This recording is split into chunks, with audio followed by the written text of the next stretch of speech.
Bismillahirrahmanirrahim. Assalamu alaikum, my dear students. Let me start by saying that the lectures that we are going through these days, that is the discussion on fiscal policy, the discussion on monetary policy, which we will be able to begin today, form an extremely important part of the course. Simply because they bring together all the elements that we have discussed earlier. So all that you've learned, some of it in microeconomics even, but a lot of what you've learned in macroeconomics sort of comes together when you discuss monetary and fiscal policy and how they affect equilibrium in an economy. So pay attention to these lectures, go through the lecture handouts, go through the textbook if possible, and try to get to the bottom of these concepts. They will serve you well in the future, not only in the exam, but generally in your understanding of how any economy operates. So my friends, if you remember, we left a discussion in our previous lecture at the effect of taxation or taxes on equilibrium output. But I did not mention the other part of that slide, and that was the balanced budget multiplier. Now what's this beast that we did not talk about in our previous lecture? Let me start from where we left. We left the discussion where we said that the impact of taxation or the effect of the existence of taxation on the simple Keynesian multiplier is to reduce it. So earlier we had, let's say, a value for the multiplier of 5. It went down to 2.77 when you introduced a tax rate of 0.2. And this was because the national income was no longer equal to their disposable income. In effect, what we were saying was that the introduction of taxes causes a leakage in the economy or leakage in the circular flow of income. And this is what reduces the impact, the output impact of government spending. Now, keeping this thing in mind, that a government spending is equal to an injection, whereas taxes are equivalent to a withdrawal from the circular flow, let's approach this question about the balanced budget multiplier, which is simply that is it possible for the government to raise government spending by, let's say, 20, and then also raise taxes at the same time by 20, so that it has a balanced budget, right? Government spending is equal to taxes, and still impact output, still impact equilibrium income? Is it possible? Well, the answer in the context of what I just said would be no, because the injections into the circular flow were equal to 20, whereas the withdrawals, it would appear, are also equal to 20, because taxes are equal to 20, and therefore there is no net injection into the circular flow.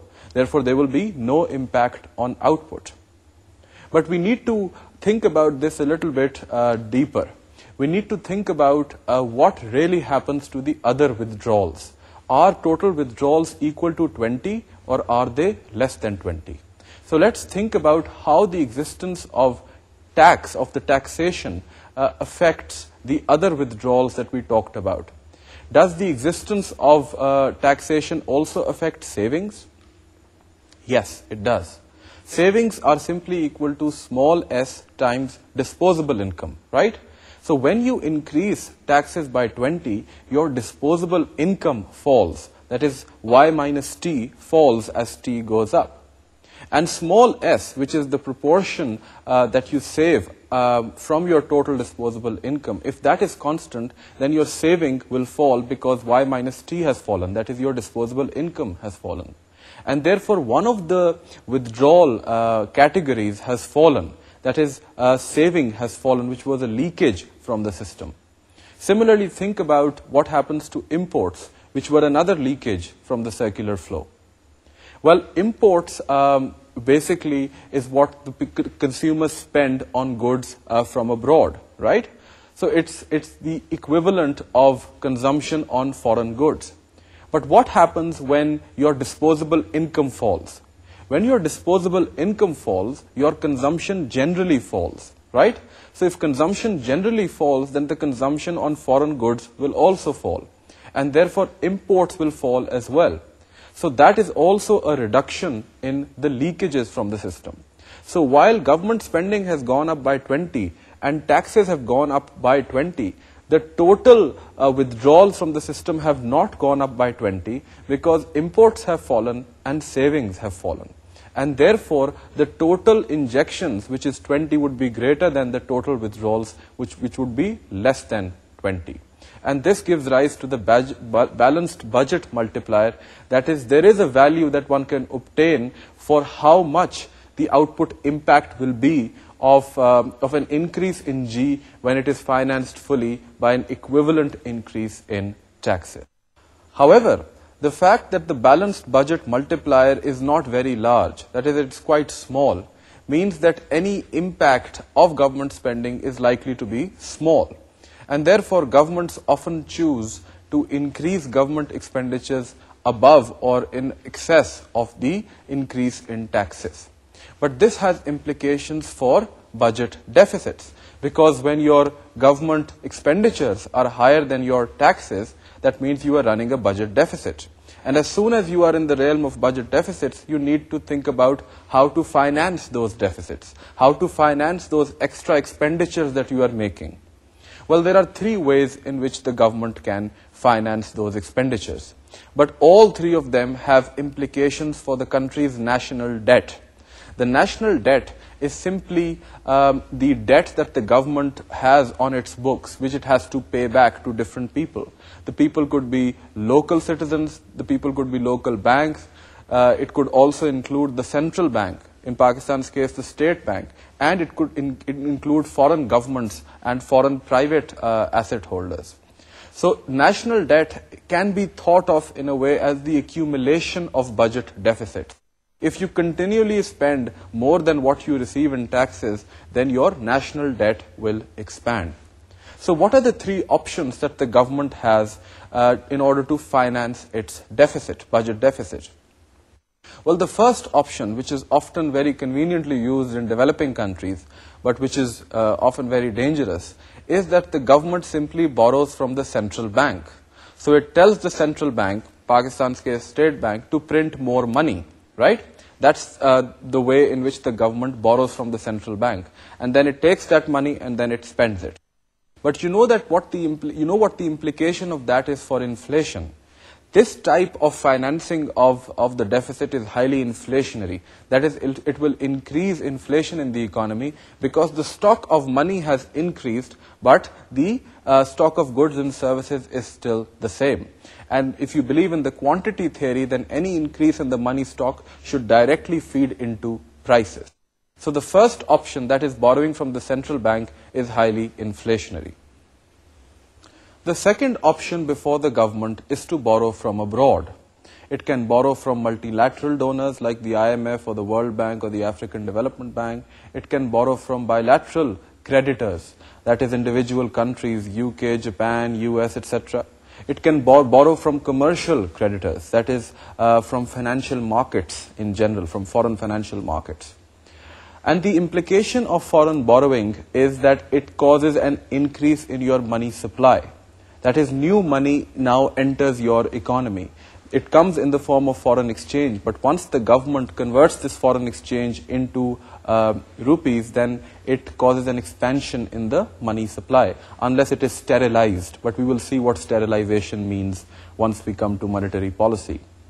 The other point to note here is that if the government borrows from abroad, but uses it entirely to finance additional imports from abroad, then it will have no impact on money supply. So money, you take the dollars from one hand and then you spend it with the other on imports, and therefore the local economy does not get impacted, and therefore there are no implications for money supply and inflation. There might, however, be concerns about what the exchange rate is doing.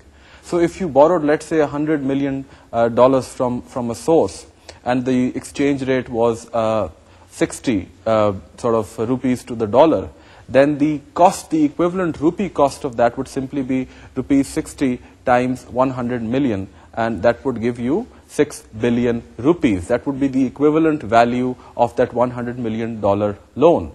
But what happens if at the time of repaying the loan, the rupee dollar parity changes from 60 to 80? Well, in that case, the burden of the debt will increase from 6 billion rupees to 8 billion rupees. And now the government has to earn 8 billion rupees in order to generate the same amount in dollars, right?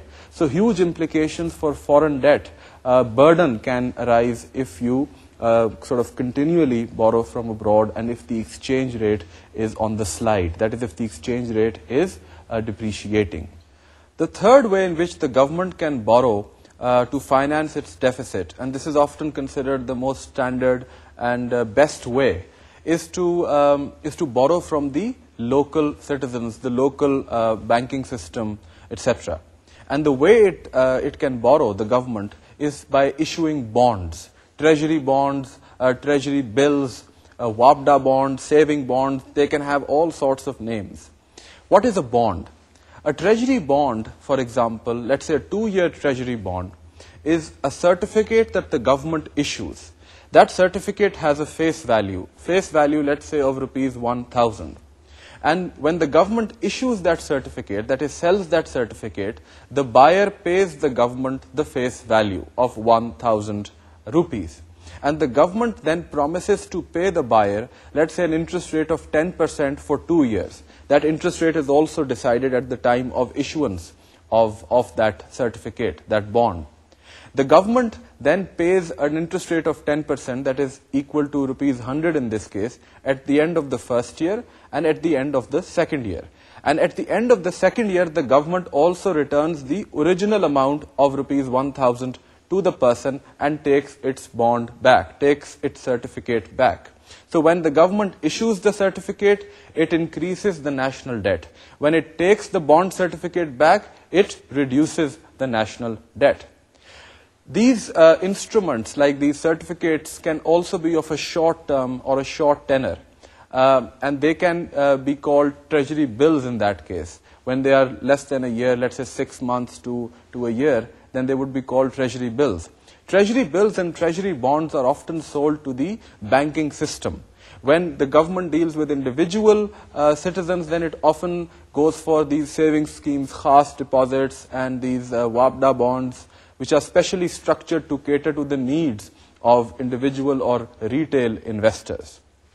So this is also one option which the government can tap in order to raise finances for its budget deficit. Note that this is a non-inflationary way of financing the deficit, because you're simply taking the economy, they're taking the money from the economy and then spending it in sort of on goods and services. The money is not coming from outside, in which case it could expand the money supply, nor is it being printed by the central bank. There is no additional printing of money by the central bank. So this is a non-inflationary way of financing the budget deficit. Now, because budget deficits or expansionary fiscal policy has implications for the national debt, there are often questions raised on whether the government should pursue an active fiscal policy or not. And the argument that is presented here is that fiscal policy, or when you have taxes and unemployment benefits, those work as automatic stabilizers, and you don't need additional government intervention in order to address demand deficiency or in order to address inflationary problems. So think of the case when there is an increase in aggregate demand suddenly in the economy. You will see how the fiscal policy, the two major components in the fiscal policy, spending and taxes, work automatically. How will they work? If the aggregate demand increases in the economy, then the income or the level of output will increase, right? So if people are earning more money, they will pay more taxes. That automatically becomes a leakage from the system, and this reduces the total output. So this brings the aggregate demand down. This serves to reduce aggregate expenditures down and alleviate the problem itself. Similarly, when incomes rise, the unemployment benefit falls. More and more people are employed as aggregate demand increases, and therefore less and less people have to be paid unemployment benefit. Therefore, G automatically falls. So this mechanism automatically causes a reduction in aggregate demand. If the government were paying higher unemployment benefits, that would be more injections. But now, because aggregate demand has risen, unemployment benefit payments fall. And these also serve as as an automatic stabilizer. The reverse is also true. When incomes or aggregate demand is falling in an economy, then taxes fall. That is, the amount of leakages fall. Taxes fall because taxes are simply a percentage of total income. So if incomes fall, that is aggregate demand falls, then the taxes, which are a leakage from the circular flow, also fall. And therefore there is automatic stabilization. Similarly, unemployment payments, which are equivalent to injections, will increase when aggregate demand is low and unemployment is high, because more people will now be unemployed and they will all have to be paid unemployment benefits. So that will be an increase in the injections. So automatically the existence of taxes and unemployment benefits will together work to equalize any or sort of remove any disequilibrium in the economy. That is, if there is an excess of aggregate demand, taxes will increase and unemployment benefits will fall. If there is a reduced demand, that is, there is demand deficiency, then taxes will fall and unemployment benefits will rise. Now, given the existence of these automatic stabilizers, is it still possible to make the case for an active fiscal policy versus a passive or dormant fiscal policy? Well, this is a normative question. It's a normative question because it depends on what the government believes should be the case. If the government thinks that aggregate demand should be brought down faster, then the government might want to increase taxes. If the government feels that aggregate demand should be increased faster, then it might want to inject more government spending and not leave it to the automatic stabilizers to work. So it depends on how much the government cares about the economy being away from the equilibrium position. But there is a very sort of intense debate on whether fiscal policy should be active or passive. And there are some cogent arguments against fiscal policy activism. And those arguments basically revolve around three issues. The first is that fiscal policy works, or sort of you need to take account of the lags that are involved in changing the fiscal stance. So for example, consider that the aggregate demand in the economy has suddenly fallen, and a fiscal policy injection or expansionary fiscal policy is warranted. But remember that fiscal policy is consolidated just once a year. The budget, the national budget, is just finalized once a year in the month of June, then passed, presented to Parliament, then the Parliament approves, and then it is implemented from 1st July.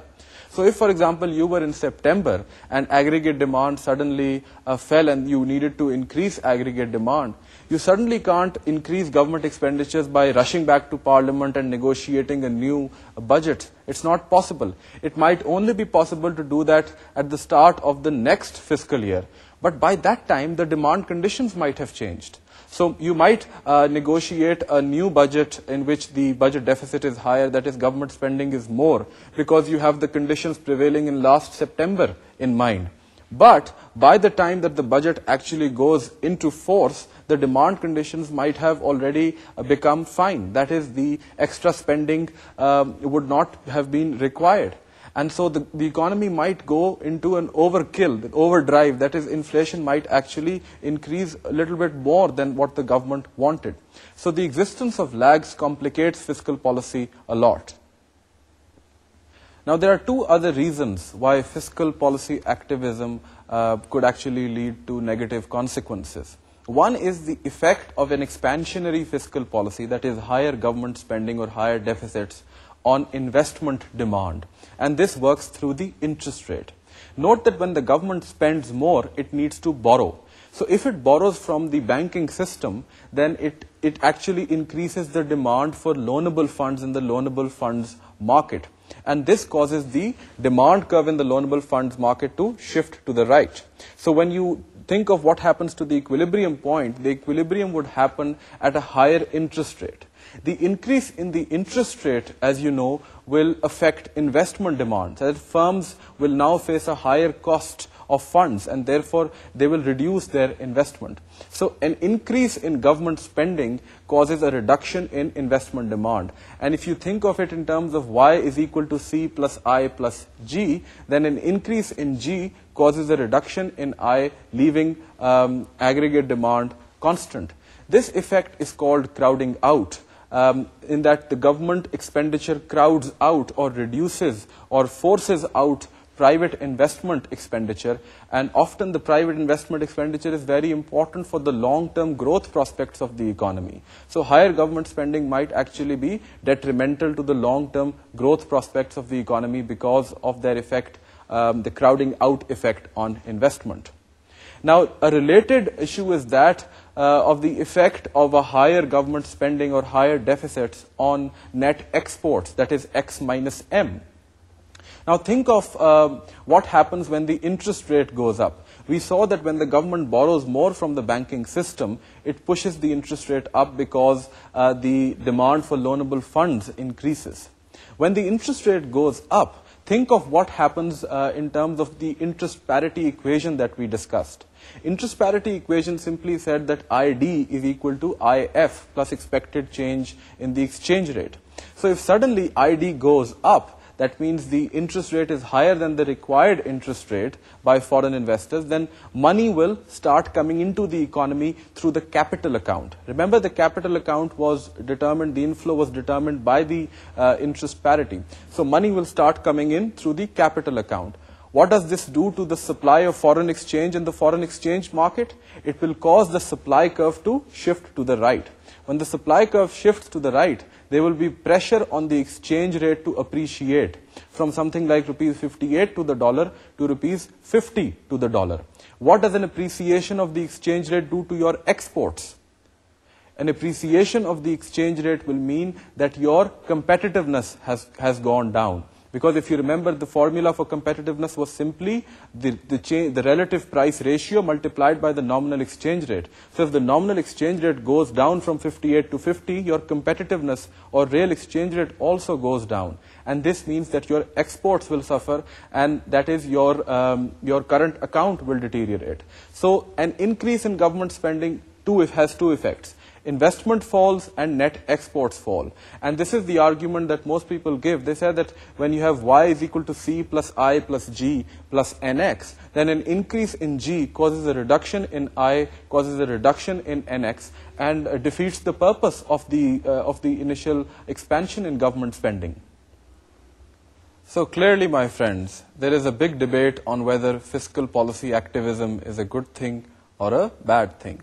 And the debate essentially happens between Keynesians on the one hand, who favor fiscal policy activism, who favor government intervention through G injections or changes to T, versus monetarists who say that fiscal policy does not have effect due to the reasons that were just mentioned, or does not have the desired effects. Let's now move to the other half of the economy. We've talked about the goods market. We've been talking about purchases of goods and services, etc. But we've not talked about money in a proper and formal way. And some of you, when you started this course, might have thought that this is exactly or the only thing that we would be talking about. Well, money is a very important part of the study of economics. But it's also a very controversial part, right? So there are different views on firstly what money is, whether the control of money provides the government or the central bank with a good opportunity to affect equilibrium, output or income in the economy, or whether this is something that the government should use very discreetly and not use very often. That is the leverage that the control of the money supply gives. The way we will approach this topic of money, is that we will define money, we will look at the functions of money, we look at the supply of money, how money is created in the economy, we look at the demand for money, and then we'll combine these two in the equilibrium analysis of the money market. And then in the next stage, we will combine the equilibrium of the money market with the equilibrium of the goods market in the ISLM framework to get the overall equilibrium for the economy. So let's start by looking at the functions that money serves. Why do we hold money? What benefit does it give us? There are three functions that economists have identified. The first is that money is a medium of exchange. So we are no longer in a barter economy. The currency note that we hold in our hands allows us to exchange different quantities of different goods. So for example, think of the situation in which I have 2 apples and another person has 3 bananas. And I want to sort of get 2 bananas. Now the price of apples to bananas is such that 3 bananas exchange for 2 apples.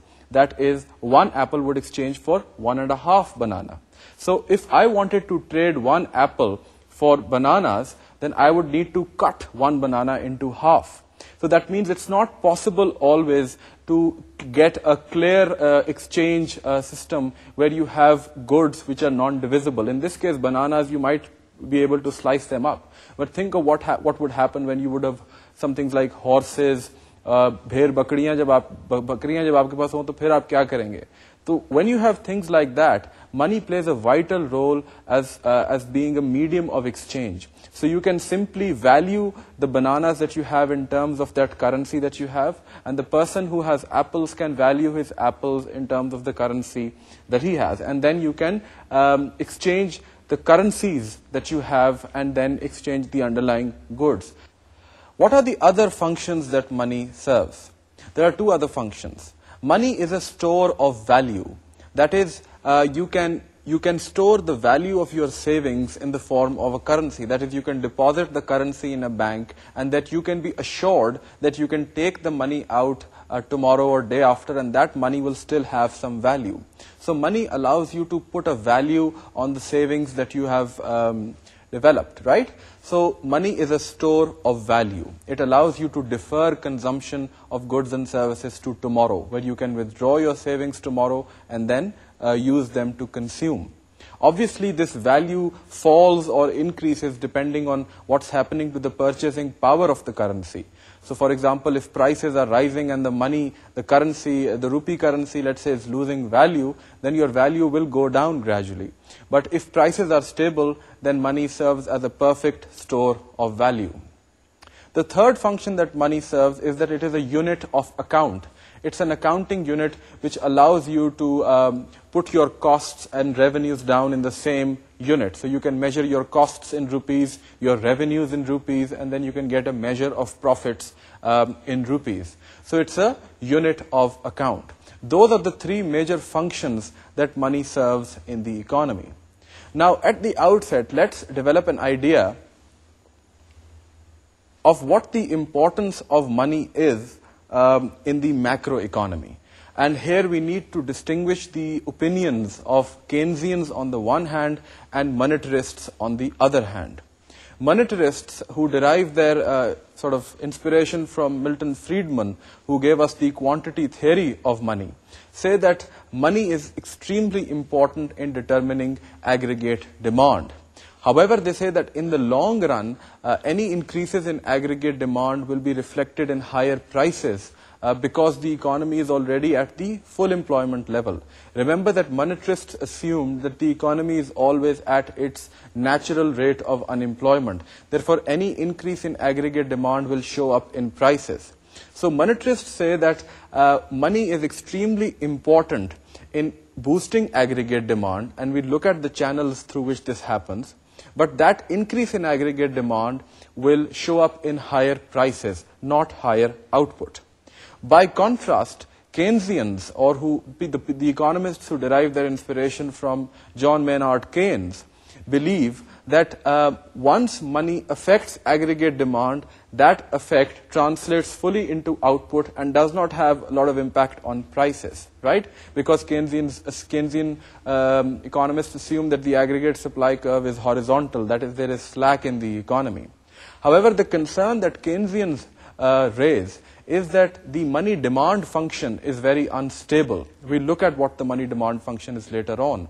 And therefore, it is very difficult to predict what the impact of a monetary expansion or contraction will be on the overall economy. So on the one hand, monetarists say that money has an extremely clear and important role in affecting aggregate demand, but the aggregate demand impact on output is not very great. Whereas Keynesians challenge the stability of the money demand function and call into question the ability of monetary policy to predictably change aggregate demand.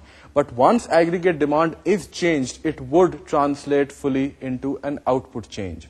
Therefore, Keynesian economists suggest that fiscal policy should be used instead of monetary policy, whereas monetarists believe that monetary policy and the ingredients therein are critical to ensuring a good management of the economy and to ensure that inflation remains low. Now let's turn to another important question, and which is regarding the definition of money. How do you define money? Now some of you might be wondering that this person is asking strange questions. He first asks, what are the functions of money? Well, we know what the functions of money are. Money helps us buy things, right? So that's the function of money we knew about. But then I told you that there were actually 3 functions of money. Then we looked at the importance of money in the macroeconomy. We looked at an overview of that. Now we are asking the question of how money is defined. So anything that you have in your pocket, a 100 rupee currency note, would that categorize as money? Obviously. But think about it. The money that you have deposited in the bank, which you cannot access immediately, you'll first have to write a check, then go get the check cleared, then you will withdraw the cash. So while the money is lying in the bank, would that characterize or categorize as money? So here is where we need to distinguish between the 3 major definitions of money. You have M0, M1 and M2. M0, which is also called the monetary base or base money or high-powered money, is simply all the currency and coins that have been circulated. So all the currency notes and coins that have been issued by the central bank, which would be the State Bank of Pakistan. If you sum it all up, that would give you a measure of M0 or high-powered money, right? There is another measure of money, however, which is called M1. And this includes all the money that is deposited in banks, right, as current account deposits. So for example, if you open a current account with the bank, a current account is one where you can, whenever you want, you can write a check and withdraw your money from that account. And some savings accounts also fall in this category. So those accounts, the amounts in those accounts are also added or also thought of as money. And when you add these current account deposits to the M0 definition, you get the M1 definition of money, which is slightly broader than the M0 definition. But then it might be that you have some accounts with a certain bank that you can't access for 2 years. So let's say you gave the bank 2 lakh rupees, right? And you asked the bank to invest it in a certain savings scheme that they had. And the savings scheme asked you to lock your money with the bank for 5 years, but it was giving you a very good interest rate, let's say 15%. So you've kept your money in the bank for 5 years, you can't access it before that, right? So the money is yours, but it's lying with the bank. These are called time deposits. They're called time deposits because it takes time for the money to get back to you in currency form. So these deposits can also be included. They can be added on top of the M1 definition in order to give the M2 definition. Usually when we refer to money supply, we are talking about M2, which means that we are talking about the actual currency and notes and coins which are in circulation, right? Or which are lying with banks. We are talking about the current account deposits that people have, and we're talking about the time deposits that people have maintained with banks. A summation of all those gives M2, which is used as the most popular measure of money supply. Now, in order to understand better how money is created or how does the supply of money come about, well, there's one thing that the central bank or the State Bank of Pakistan issues currency notes, right? That's one way of adding to the money supply. But when you have things like time deposits and current accounts added to the money supply, then you need to understand the banking system, how banks operate, to really understand the money supply or money creation process. Now let's look at how banks operate or how the banking system operates.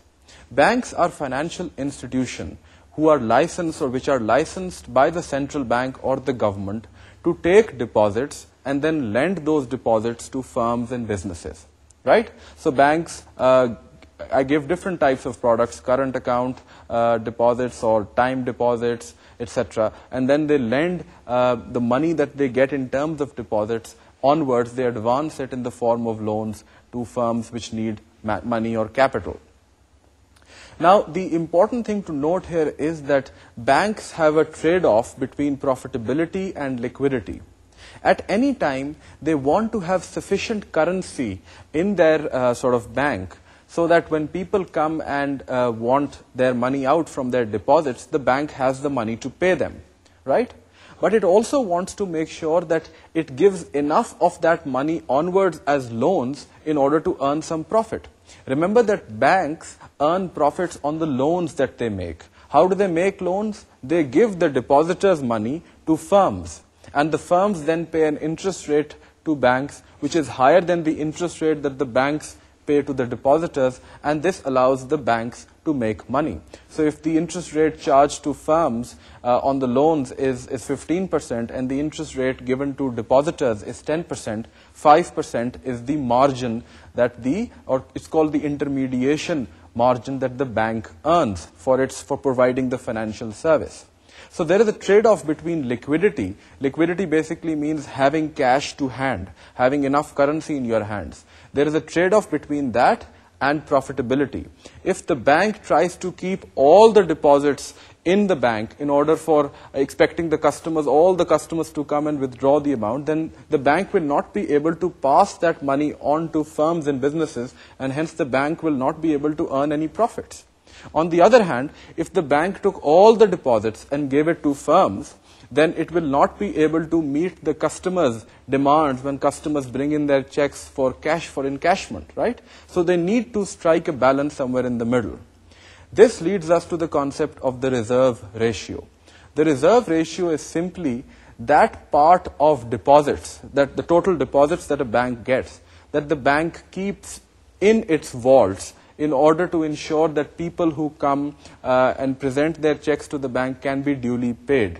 And the reserve ratio is based on the experience of the bank, that over time the bank has come to realize that if the total size of the deposits lying with the bank are 100, then it's only about 10 worth of deposits which will be given back to customers. That is, only checks worth rupees 10 will be presented. So based on that, banks can come up with an optimal reserve ratio. Sometimes this reserve ratio is set by the central bank as well, which is the monitoring authority for these individual banks.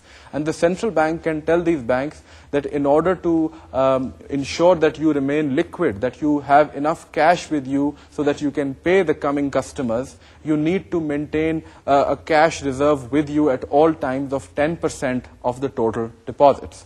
So we've introduced this key concept of reserve ratio.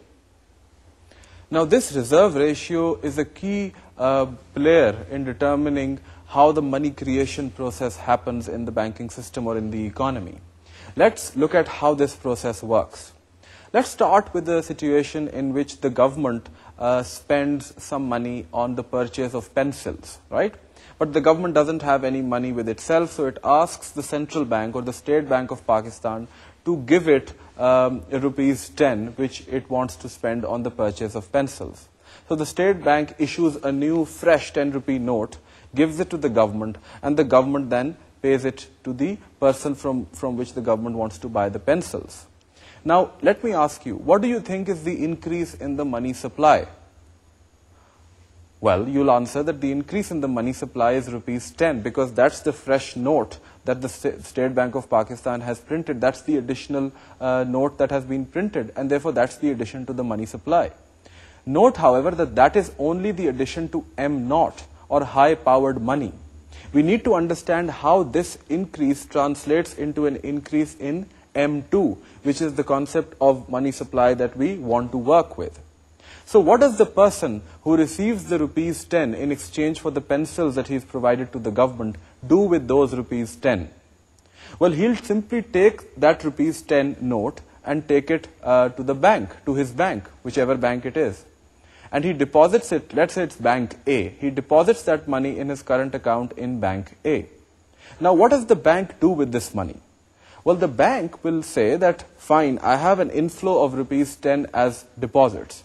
Now, usually, I only keep 10% of my deposits as a cash reserve with me. The rest I pass on as loans to firms and businesses in order that I might make profits, right? So the bank will keep 1 rupee as a safety cushion with it as a cash reserve and will lend 9 rupees onwards to firms, right?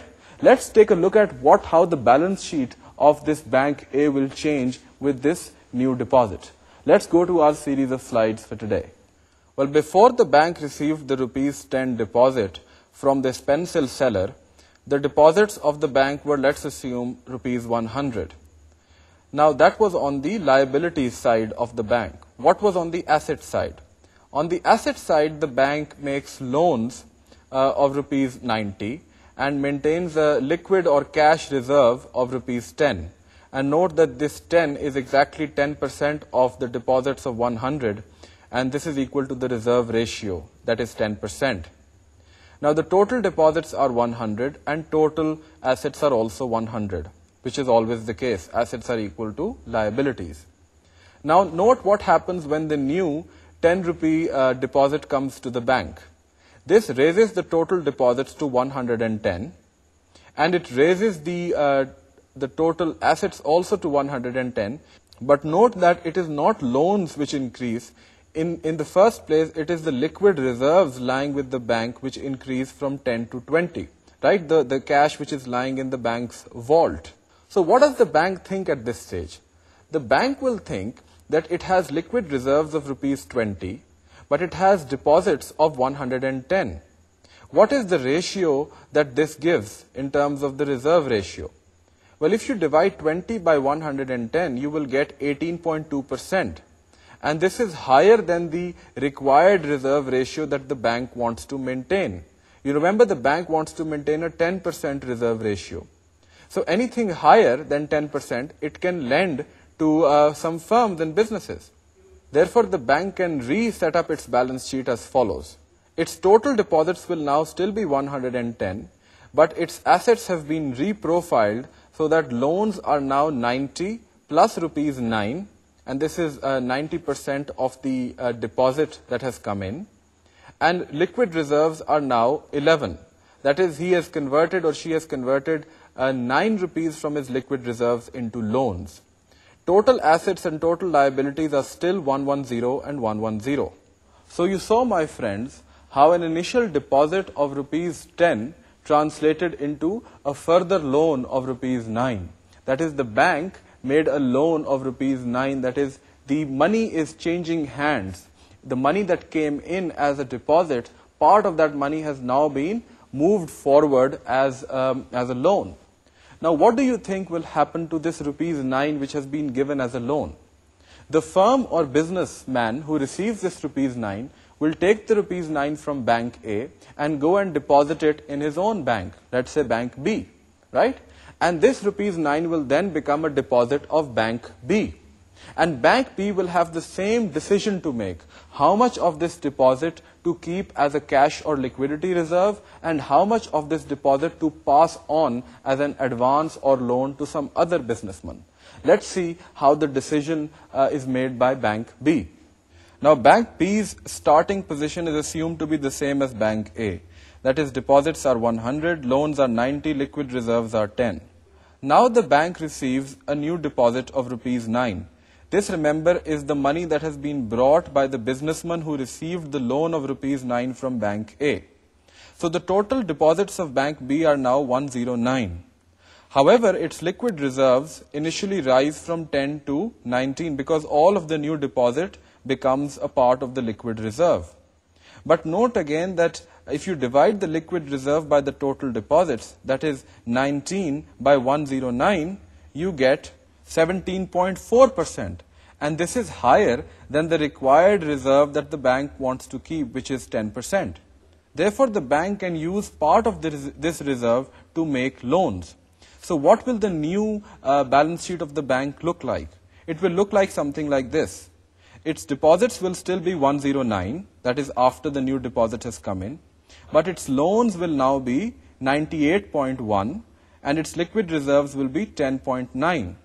Note that the addition to loans has been of 8.1 and 8.1 is nothing but 90% of the 9 rupees that came in as the new deposit. Note that this new loan of rupees 8.1 that the bank B has made will be received by some other firm and businessman, and that firm or businessman will take that money and deposit it in a bank C. And bank C will then lend on 90% of that amount of 8.1, and therefore the chain will continue forever. Note that the initial increase in money supply or base money was only rupees 10. But the increase in the total balance sheet of banks has been multiplied by some factor, right? We'll come to what that factor is, but note that Bank A's balance sheet increased by rupees 10. Bank B's balance sheet increased by rupees 9. Bank C's balance sheet increased by rupees 8.1. Bank D's balance sheet will similarly increase by 90% of rupees 8.1. Now this chain process will continue forever, and it's possible to develop an idea of what the total implication for all the banking system, for the entire banking system will be of that initial increase in the monetary base of rupees 10. Let's develop through this analysis the concept of the money multiplier. Let's go back to our slide. Now as I mentioned, the increase in Bank A's balance sheet was 10. The increase in Bank B's balance sheet was 10 multiplied by 0.9. The increase in Bank C's balance sheet can in turn be written as 10 multiplied by 0.9 squared. And as you can see, this comes out to 8.1.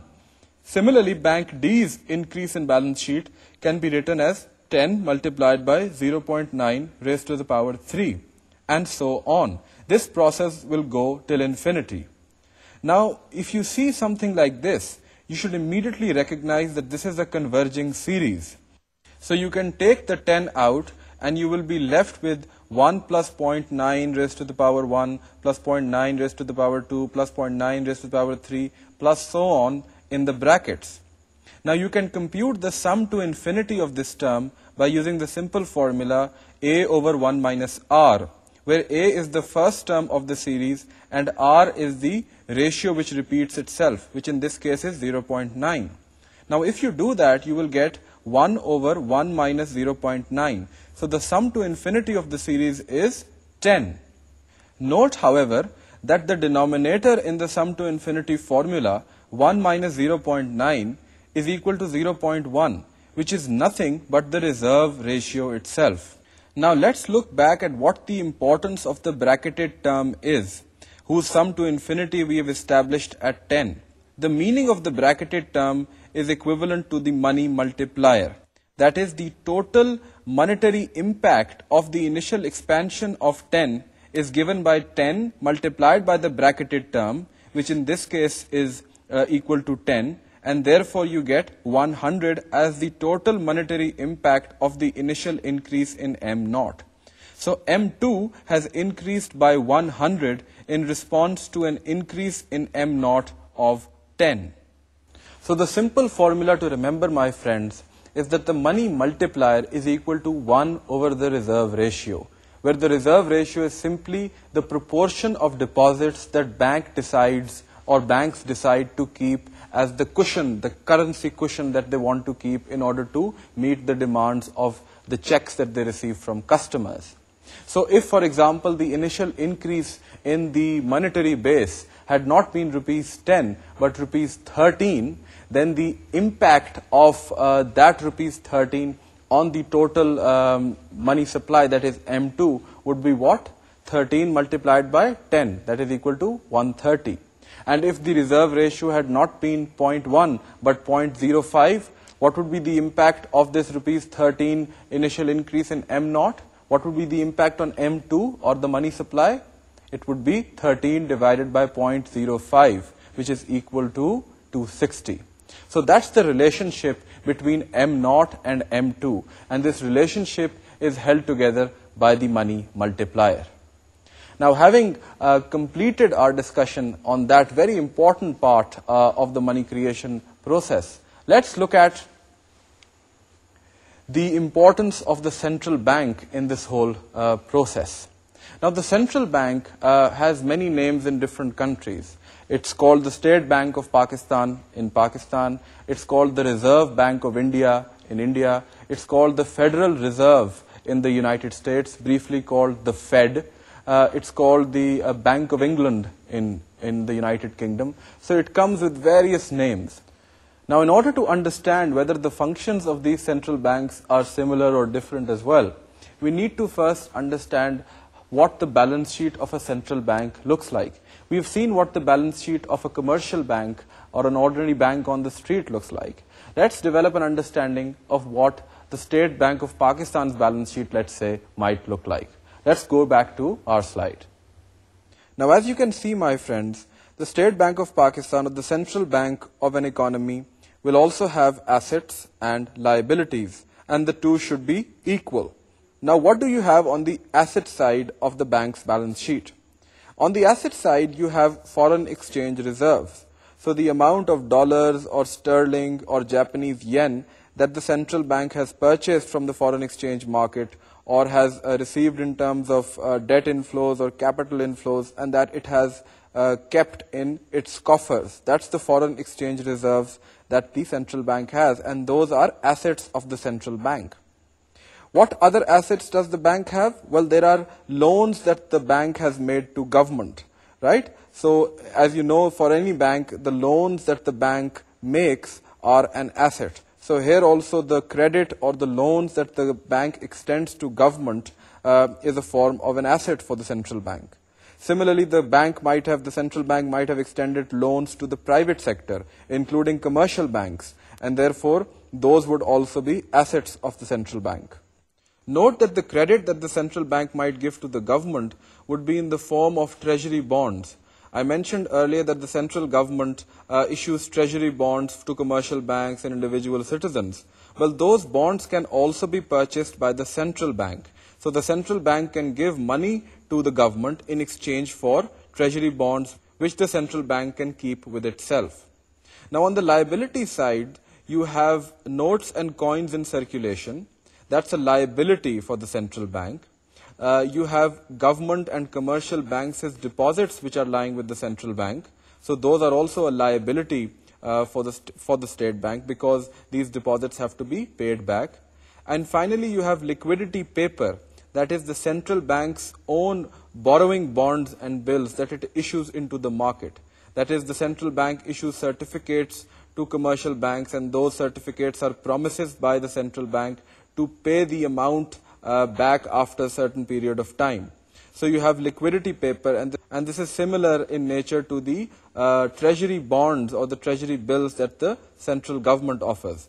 However, the purposes that the liquidity paper serves are quite different from that of treasury bonds. So, my friends, that's all we have time for today. In our next lecture, we'll take whatever we've learned about money and the money creation process and money supply and central banking, we'll take all this further and develop an idea of what the different tools of monetary policy are that the central bank can use. The central bank controls the supply of money. So we'll also have to look at the demand for money. There are two types of demand for money: transactions demand, assets demand. We'll look at those, and then we'll combine the analysis to give us an idea of money market equilibrium. And then we will combine this equilibrium with the goods market equilibrium in an ISLM framework in order to get an idea of the overall equilibrium in the economy. So till the next lecture, my friends, hold tight, keep well, take care of yourselves. It's Khuda Hafiz and Assalamu Alaikum.